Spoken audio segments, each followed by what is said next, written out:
work the section that's closest to you, then your middle section, then your furthest away section, and just keep slowly working your way upstream as you do that.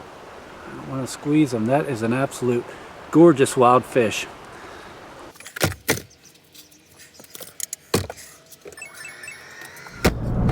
Finally made it on the road. It's 9:41 a.m., which gives me about approximately an hour and 25 minutes I'll be fishing, and looks to be a pretty nice day. We have 35 degrees, overcast. It's the winter time. It's perfect conditions. Streams are going to be cold.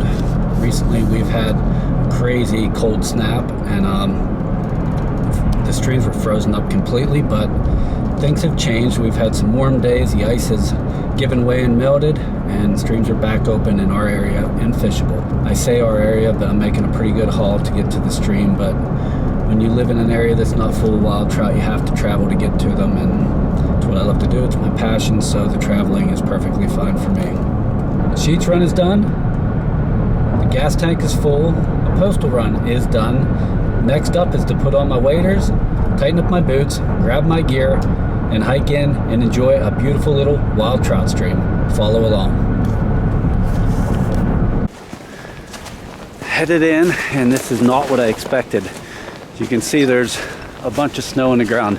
Back home, we have no snow on the ground, and it's pretty beautiful. It's quite a pleasant surprise. The only thing that has me concerned is I could see spots where there's snow melt off going into the stream, so that sudden temperature drop sometimes keeps the fish from eating, but the water looks beautiful. I can see it right now. I'm gonna head probably another 3/4 of a mile downstream and then fish it upstream, but I just wanted to give everybody a look on my way in so you can see what I'm looking at. Let me turn this camera around and I'll give you a look at the stream. And right there's the stream, and you can see it has a nice green tint to it. Some places I can see the bottom, most places I cannot see the bottom. So the water looks beautiful. The snow melt off has me a little concerned, but regardless, it's going to be a beautiful day on the water. Another surprise on my way in, which I'm not a fan of, but I can fish today, so it doesn't really matter to me, is the sun's coming out. Thought today was going to be overcast all day. We do have the sun peeking out, and it looks like the clouds are opening up. You can see up there, you see blue skies, but it is what it is. I'm gonna keep packing in and stay positive. Well, I said this video is gonna have some tips in it, and I'm gonna give you 2 tips right now off the bat. The first one is what I'm doing right now on my way in. I'm walking slow, taking my time, and not building up a heavy sweat. One of the worst things you can do in the outdoors is to get in a rush and get wet, because when it's a cold day like this and you're wet, your body loses heat fast. You won't notice it till you stop and you start fishing and you're standing in that cold water, but that is a great tip. Take your time and don't be in a rush. I'm taking my time. I'm actually at the 0.75 mark, and it's taken me 24 minutes, which is just a cool walk in. Tip 2 I want to give you. Hold on, let me think. Oh, tip 2. All right, I just thought of this one. Don't go into places like this without letting someone know exactly where you're going to be. My wife knows where I am, and Iron Mike knows where I am today, and if something was to happen, God forbid, at least I have a couple people that know the exact stretch of stream that I'm fishing. Always make someone aware of where you are, just in case of an emergency. That's my 2 tips to start the video, and let's keep going downstream and get into our spot to start. Okay, that's where I'm going to start. Wasn't sure how far in I was going to go, and I did start getting overheated, so I took the tassel cap off, but I'm only 1.18 miles in. Took me 31.23, 31 minutes, 23 seconds, and it'll be a nice place to start. It'll give me plenty of fishing. That's over a mile stream. I'm going to get the fish. Good looking stream. We'll see what happens. I'm excited. So I'm going to go over my rig real quick, and it's cold out. I don't feel like changing my flies, so last time I was out I had the Y2K, and you see that right there. Let's see if I can get that there. That is the Double Trouble. I'm going to start off with those 2 flies. I'm fishing my 2-weight 10-foot syndicate rod, and a 5-foot small stream indicator leader. Those are all available at livelylegs.com. That is our online store. Before I forget, I'm also fishing my Euro Tilt reel by Redington, and I love that reel. You can see on this side, if you can see that there's a weight in there. These two weights I took out, and that gives this reel and rod combo a nice balance on the water. One other thing I'm going to say, there is some flow. I had a split shot on last time I was out, and I'm going to start with one split shot as well and see how that goes. So enough of the talking, time to get down to the water and get into some fish. Just getting ready to start the video, and that sun came out and it is blinding, so tricky little spot. Had to get a camera into, but started off with this little spot.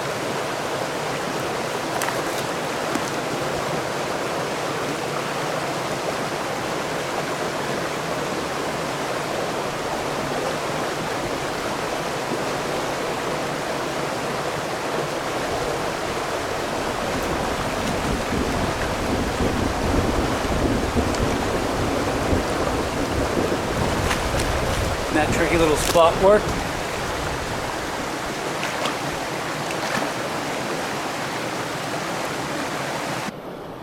And we have our first fish, this beautiful looking little wild brown trout. Getting back in the water. That's the way to start her out. Alright, great way to start the video. And that little guy took the egg light reel Y2K, and he was just in some slow water, a little bit of current.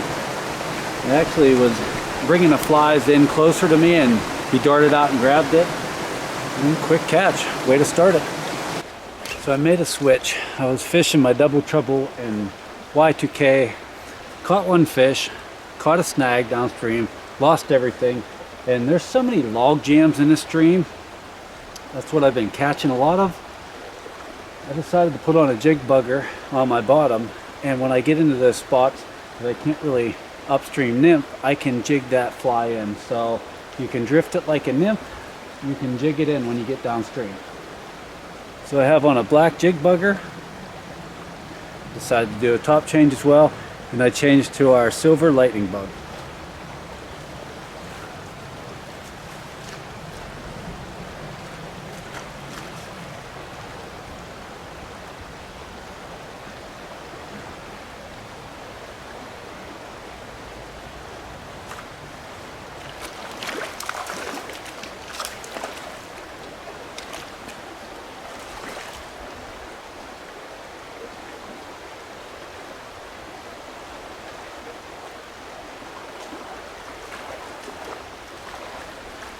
And first cast after the switch, it's a great looking wild brown trout. Let's take a look at him.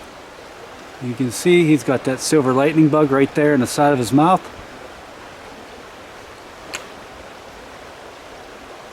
Barbless fly pops right out. Let's get a release on him.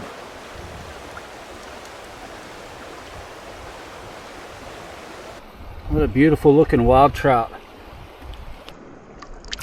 And away he goes. Okay, that's 2 fish in, and once again this one was caught in slower water. I have fished the faster water, I've had no success. One thing we noticed, it takes some extra drifts in the winter time, and fish seem to be sitting in the slower water. Well, that happened fast. Gonna have to give this spot another try. I didn't even get to the front end of where these 2 runs come together, so I'm expecting another fish in this spot.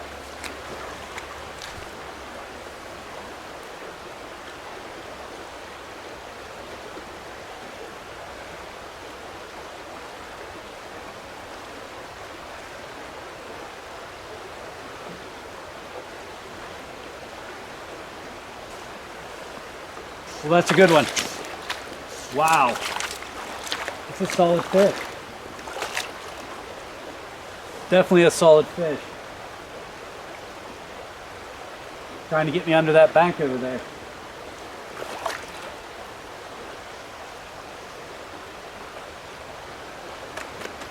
Gonna put this net man to use here in a second.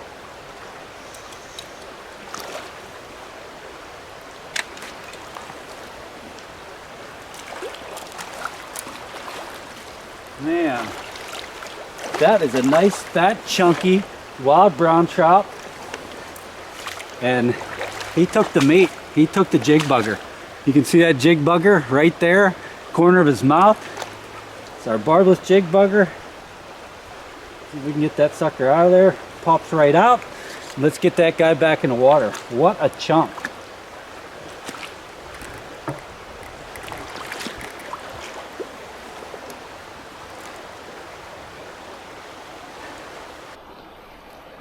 Goodness, I'm not hammering them.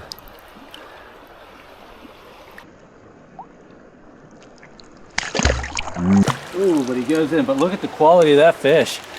Tried to get a nice release of him, but he plopped in. But what a solid fish. Put my action cam back on.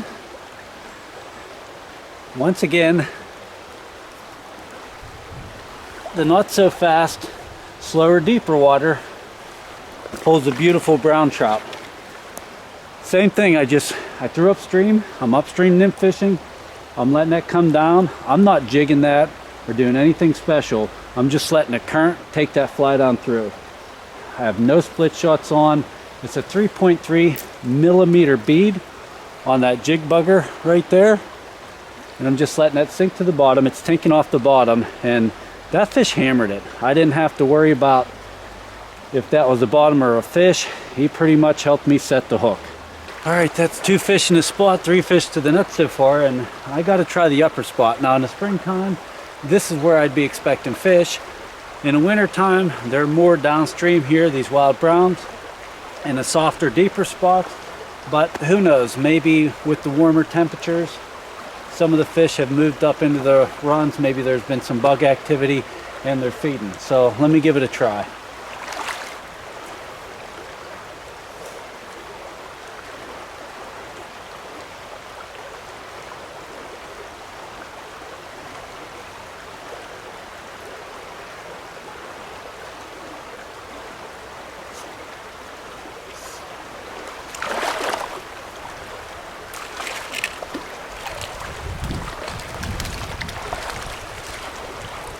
I don't know where that guy was going, but you know, I look up there. I still haven't seen what fly I got him on. I look up there and I see a soft spot, and I didn't have any hits in a run. I threw in the middle in that soft spot, and that's where this fish was sitting.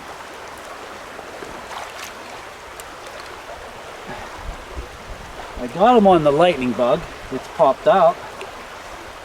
Let's take a look at this beautiful trout. And that's another beautiful looking wild fish. Let's get him back in the water. And away he goes. Yeah, I'm going to show you this spot here. So let me turn the camera around. And on my first few casts, you can see there's a run here and a run over there. It's a no-go, a no-go. I cast right in this middle, this softer spot, and that's where that one was sitting. So once again, in the softer water, just that was softer, deeper water in between a couple runs. 4 fish in, 3 really beautiful wild brown trout, and I'm pretty happy so far. I have a nice spot coming up. It's in the background here, and before I hit this next spot, let's see if you can see it. Beautiful holding water that we've been catching the fish out of right there.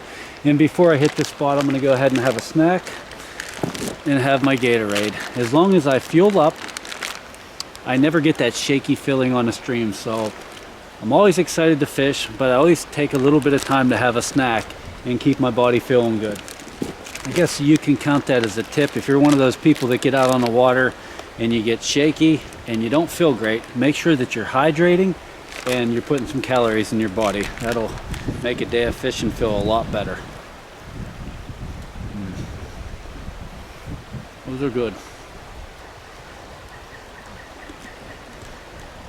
All right, this next spot is staring at me. So let's get up there and get another wild brownie. Let me get out there and see what I can do.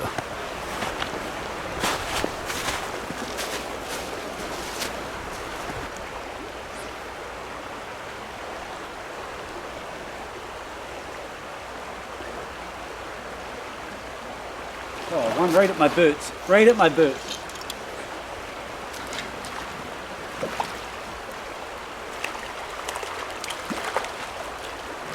And these are all beautiful fish today. I did not expect that one right there. Let's come down here and take a look at this fish. Another really pretty looking wild brownie. And he is on the lightning bug as well. There's something about that fly today. These fish are absolutely loving. If you can see it, he's got that lightning bug right there in his mouth.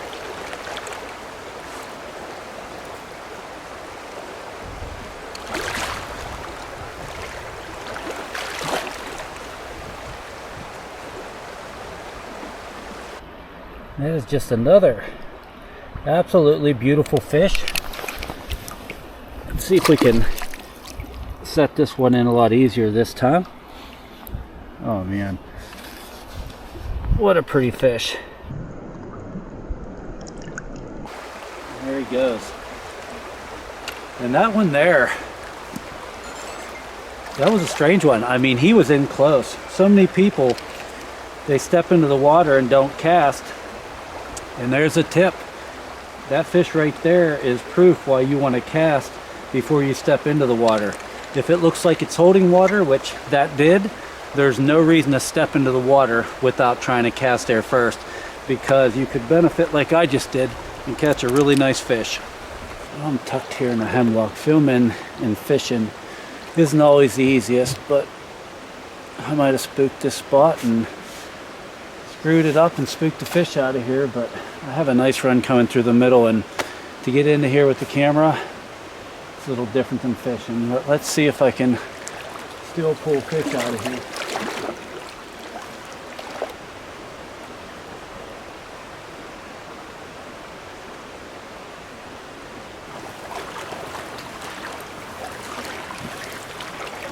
And I'm sure my approach messed that up, and it's another tip. When you're approaching a spot to fish, you always have to think of the best way you need to approach it. With the camera, I had to come into the stream a little bit further than I wanted to, instead of up from the bank, because I had nowhere to film it from the bank, and it probably blew this spot up. But if you're fishing, check out your situation, and before you just rush into a spot, think it over and think of where you think that fish is going to be sitting and your best way into it, so you don't screw up your spot like I just did. Alright, one of these bigger, deeper holes out in front of me. Tried hitting a lot of pocket water up to this hole. No luck.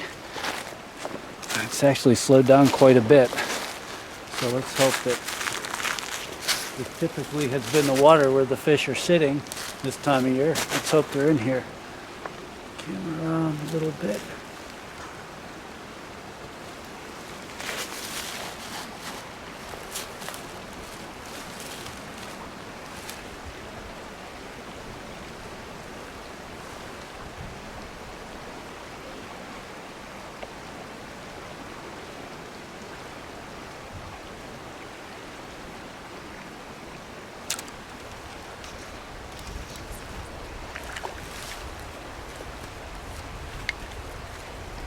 Got one hooked up on a lightning bug right now, first cast.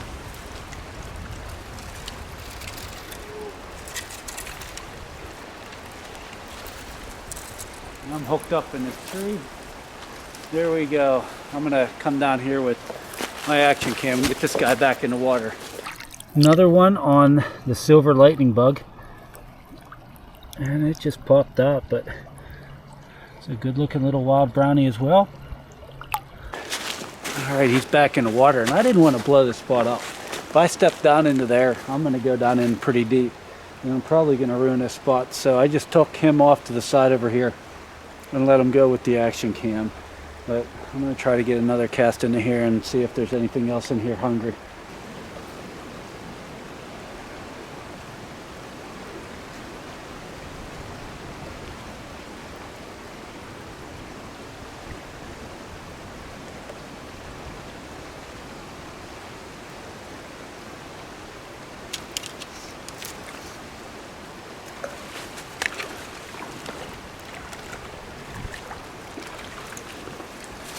And another one, same thing.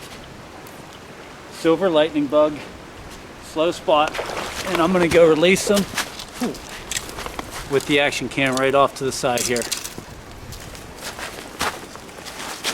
There it is. You can see the lightning bug right in the top of his mouth. Pretty much a cookie cutter from the last one. Let's go ahead and get that bug out and get them back in the water.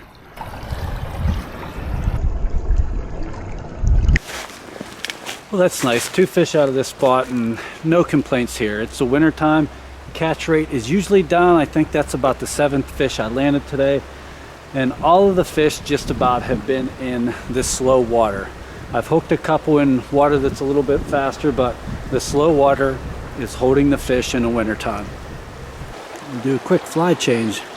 Let me go back to double trouble on the bottom here. See if I can have some luck with my favorite nymph.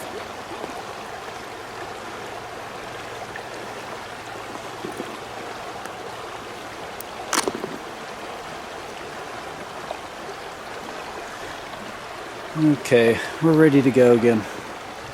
Well, that's always a bonus, making a stop in a slow spot like that and catching a couple fish. Not the biggest fish of the day, but nevertheless 2 nice little brown trout.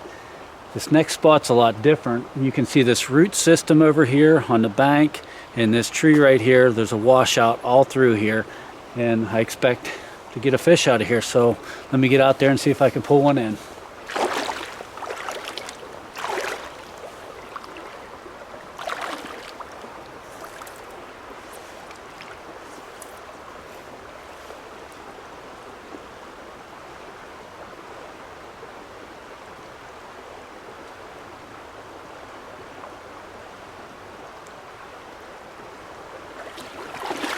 So the first cast I didn't throw right out in the middle.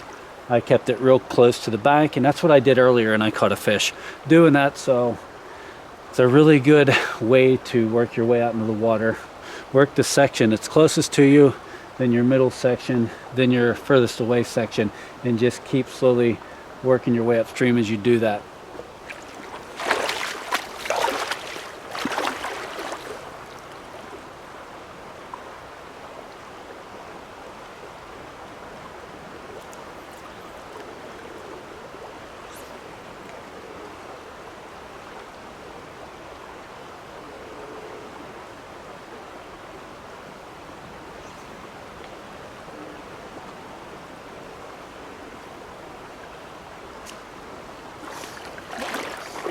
There's a fish in that middle section.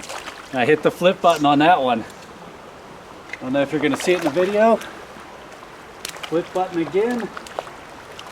And it's in the net, and that's on a double trouble. I just switched over to that.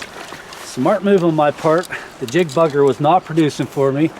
So made the switch and wet my hands. And let's take a look at this beautiful wild brownie.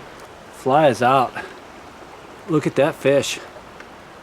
I want to squeeze them. That is an absolute gorgeous wild fish. Let me get them released. That is a beaut. Look at those orange dots on that fish. You can't beat it. Drop them back in.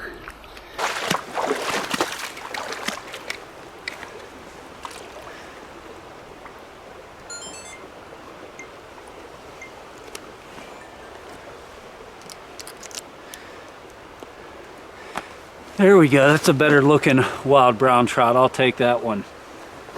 Totally different kind of spot. But the one thing that's similar to that last spot, it's deeper and it's not super fast. Different as it's squeezed in. It's a little bit faster, but it's deeper. It's not super fast. I'm not catching any fish out of the fast water and the pocket water. I give it a try. Tried it enough. Decided that's not where they are. And I can see the sun is right in my eyes right now. It's going to go down over the hill, so I only have so much more time to fish.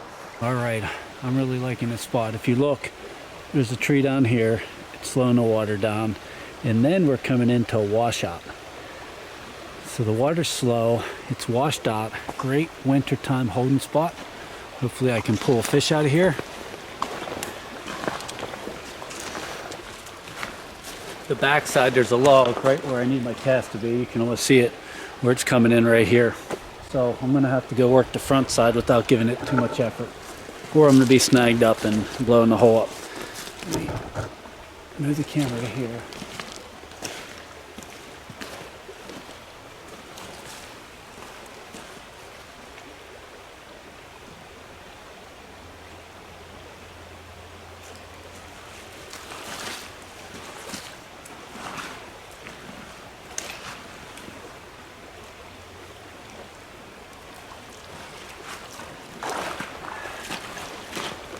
right, nice little brownie to the net. And that guy took the double treble as well.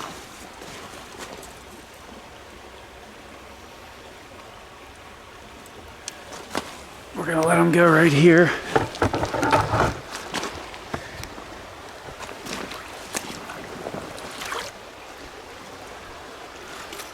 I see there's the double treble right in his mouth. He took it pretty deep. Get it out, barbless.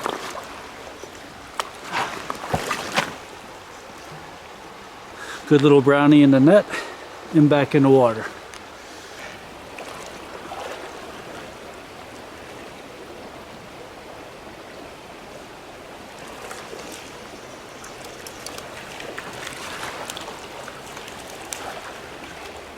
Ooh, this thing's going nuts. All right. What a pretty looking fish. Holy mackerel, it went nuts. And he took the double treble as well. So,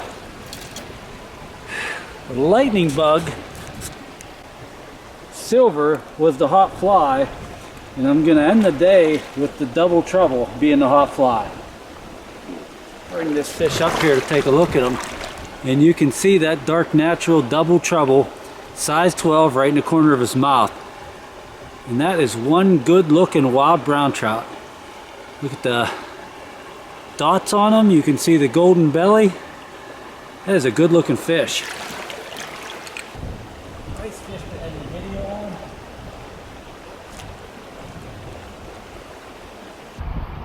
That sure is a beauty. Nice fish to end the video on.